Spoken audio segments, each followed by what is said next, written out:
What's going on, everyone? So, a lot of talks about where's Kevin Durant going to end up. It's very possible that any type of Kevin Durant trade is likely going to be a multi-team deal, right? You see Phoenix that wants specific players, specific types of packages. You look at like Houston, they're not really interested in Jalen Green, so then Houston would have to find a spot for Jalen Green. And even some of these Spurs trades and Miami trades and whatnot, there could be potential for finding that third team. And one of the teams that could be in the mix as a third team, a third option, is the Boston Celtics as they look to move off of Jrue Holiday. Now, Boston, they're kind of in a bit of a reset year, right? They are kind of need to figure out what do they want to do. And one of the things that they appear to want to do is kind of shed salary. And Jrue Holiday is one of the guys that they are looking to potentially move off of, get off of, and kind of his long-term money. Derek White, supposedly, they've gotten some crazy offers for Jaylen Brown. There's talks about, even like the San Antonio Spurs, if they miss out on Kevin Durant, might look to pivot and potentially go get a Jaylen Brown. So Boston is a team to kind of keep an eye on as they kind of are like, hey, we'll take on guys, particularly I imagine expiring contracts, whatnot, to where, the Boston Celtics could be a third, fourth, fifth team. And Zach Lowe, over on Zach Lowe's podcast, recently spoke about a Jrue Holiday being a piece in a potential Kevin Durant trade, whether he ends up going to the Phoenix Suns or another team. You got to imagine Phoenix probably doesn't really care about the long-term money because they're trying to win sooner rather than later with Matt Ishbia, right? Jrue Holiday slotted in as your kind of point guard alongside Devin Booker would give you that defensive front court, kind of give you that piece that could really help if you can get another wing, right? Like there is a path to where, hey, maybe you could have this more just coherent team if you're the Phoenix Suns. But again, this is from the Zach Lowe podcast. The focus for me is on Jrue Holiday. I think I've heard there have been at least very broad discussions of a 3-team Durant-related trades where Jrue Holiday is moved somewhere. Holiday ended up in Boston, where he was a key part of the 2024 title run because he was part of the massive deal that landed the Damian Lillard trade in the Milwaukee Bucks. And basically this is all centered around Jrue Holiday might be second, but the Celtics need to trim their salary. And there are numerous reports suggesting that Holiday could be a player on the move.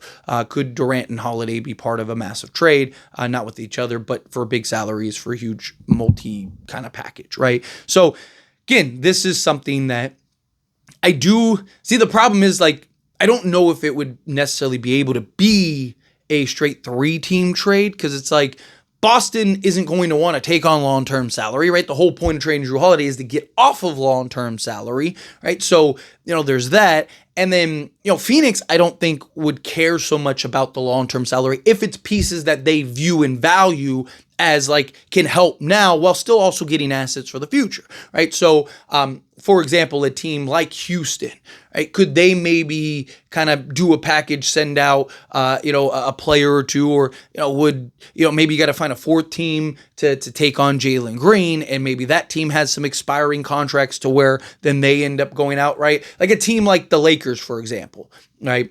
The Lakers have a ton of just expiring contracts. So could the Lakers be a team that kind of gets in the mix with their expiring contracts and potentially, landing a piece, not necessarily Jrue Holiday or like a Jalen Green or something like that, but maybe they can this is a more expanded trade with 4 or 5 teams and the Lakers are getting a piece or two. Boston's getting expiring contracts and whatever, a Rui Hachimura and a Maxi Kleba. And then, Phoenix is getting kind of their pieces and their assets and what they want. And then, a team like the Spurs or the Rockets or the Miami Heat or whomever, they end up getting kind of complementary pieces as well, right? So kind of this everybody wins type package. Not saying that the Lakers are the only team that has expiring contracts. There are multiple teams that have expiring contracts, but I just think of the Lakers that have $60 million in expiring contracts. And they're a team that wants to win now with LeBron James and Luka Doncic, right? So there is a potential and a potential path there. Really at the end of the day, it's going to start with where does Kevin Durant go, right? Because that's going to kind of determine one of the major elements and keys to this whole thing.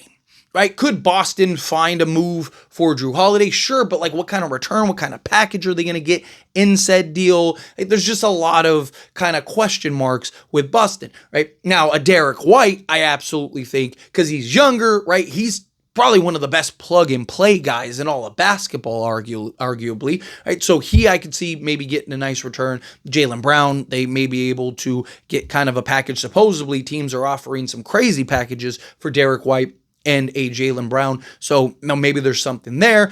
Also, right, like what is Boston's plan? Are they just gonna like rebuild?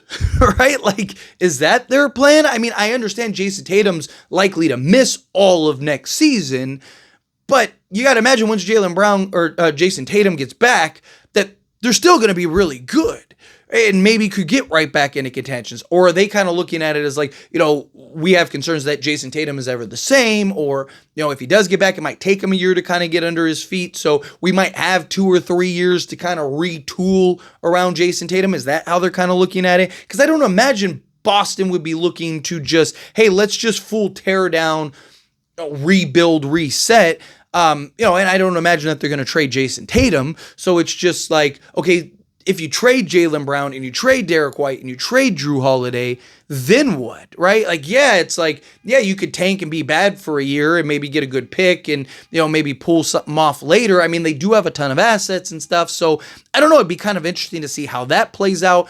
Obviously, from the Phoenix Suns side, they want, one, I think that they need to pick a direction. Are they going rebuild route? But Matt Ishbia himself has said that he's not going to rebuild, that he doesn't ever want to be, one of those tanking teams. So I'd imagine that he would be interested in a Jrue Holiday. He'd be interested in, if it's Miami, right? Obviously, Khalil Ware is a piece. They're looking for some young guys, right? Could there potentially be this path and this route to where Phoenix is satisfied to pony up Kevin Durant to whichever team he goes, Minnesota, something like that? Could, Minnesota maybe look to trade Julius Randle and maybe do something like that to where it's like Boston gets Julius Randle for, a year or something, right? Like there's questions in that regard. Like, what are they going to do? What team is actually going to pony up? You've got a team like Toronto that might be willing to just kind of, take a flyer on Kevin Durant, primarily because Kevin Durant is in a situation to where, wherever he gets traded to, they would have his bird rights, and with his age and, the way that contracts should work when you get to a certain age, any team that trades for him could pay him more than anywhere else, right? So that's kind of why a team like Toronto was interested in, hey, let me go and acquire a Kevin Durant, take the flyer, and kind of call his bluff that he would leave. Right? I'll sit here and wait because I don't believe that he's going to turn down the money that we could give him. And we might actually have a chance to, in a wide open East, to contend and potentially win a championship. So there's a path there. So again, I imagine this gets resolved by draft day. That's when Phoenix is trying to get this done. Plus, Phoenix really wants draft picks in this year's draft. So my guess is that it's kind of hard to do that when the draft has already came and went. So I imagine we're going to get our answer in the next few days. And is Boston going to be a part of it? Is it going to be some other team? Like I said, I think it will be I don't think it's going to be like a singular, straightforward trade. Even if it is somebody like a Houston, even if it is somebody like a San Antonio Spurs, because again, they want to trade Jalen Green. Well, Spurs don't want, or the Suns don't want Jalen Green, right? Because they already have Bradley Beal and Devin Booker. Even a Spurs, right? Trading a Devin Vassell. Right? Does the Suns really want a Devin Vassell when they have a Devin Booker and Bradley Beal, right? You'd imagine that those teams might have to find that third party, that third team. So, okay, would Boston be interested in a Jalen Green? Would Boston be interested in a Devin Vassell? Or are they just, full set, like, hey, we want to tear this down, kind of get better contracts, clear as much salary as we can over the next year or two, and then, retool when that time comes. We'll see. But, this saga is one of those sagas. It just keeps building, and building. And I hope, wherever Kevin Durant ends up, what is the domino effect after that? I'm excited for this offseason because I think this is going to be a wild offseason. And I think depending on where Kevin Durant goes could potentially dictate kind of how crazy this offseason is. Because if he ends up in like a Minnesota or something, you might get teams that are like, hey, we need to make some heavy hitting moves here, right? Where if he ends up in a like San Antonio, do teams look at that as like, oh, Kevin Durant's not enough to make him a contender? Right? It's just, there's questions in that regard, and we'll see how that all kind of plays out. But anyway, as always, this is a discussion, pass question on you. Let me know your thoughts and opinions down in the comments. That being said, if you haven't liked this video, hit that like button. Helps me a lot. So we enjoy these types of videos. I truly appreciate it. Now subscribe channel, hit that subscribe button, turn on the bell notifications. Appreciate y'all. See you in the next one. Thank you.